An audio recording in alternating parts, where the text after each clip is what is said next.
Your honour, আমার মক্কেল শাইলা 50 বছরের একজন ভার্জিন মহিলা, যারা এই মমিনুলের মতো কুলাঙ্গার ধর্ষণের চেষ্টা করছে। তাই আপনার কাছে আমার আবেদন, এই মমিনুলের মতো কুলাঙ্গারের ডান্ডা কেটে এখনই ঠান্ডা করে দেওয়া হোক। Objection your honour.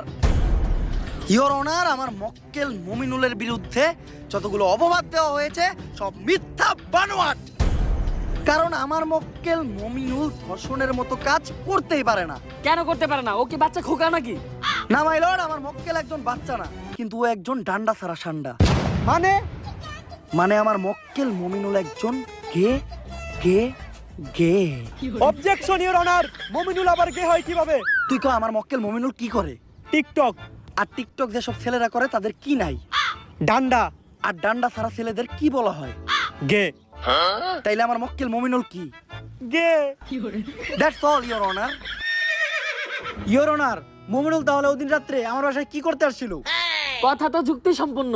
My lord, এই দেশের সবাই জানে যে মিস শায়লা আমার মক্কেলের সুগার মাম্মি। আর আমার মক্কেল মমিনুল রিসেন্টলি ঢাকায় একটা সেলুন দিয়েছে যার নাম হচ্ছে মায়ের দোয়া হেয়ার কাট। আর এটার উদ্বোধনের আগে আমার মক্কেল চেয়েছিল তার সুগার মাম্মি মানে মিস শায়লার পায়ের ধুলো নিয়ে তার ব্যবসার যাত্রা শুরু করবে। তাই ওই দিন রাত্রে আমার মক্কেল মিস শায়লার বাসায় গিয়েছিল। That's all my lord. Order order order. পর্যাপ্ত সাক্ষী ও প্রমাণের ভিত্তিতে এই কোর্ট প্রিন্স মমিনুলকে অসম্মানের সাথে খালাস করলো এবং অপর পাশের বাদী মিস শাইলাকে শিশু নির্যাতন মামলায় যাবজ্জীবন কারাদণ্ডে দণ্ডিত করা হলো। Thank you your honour. Object. বাত পাস না আবার কস গন্ধ হয় শুটকিতে। প্যান খুলে স্যাপ দিয়ে দিব তোর পুটকিতে। একদম চুপ। তা কে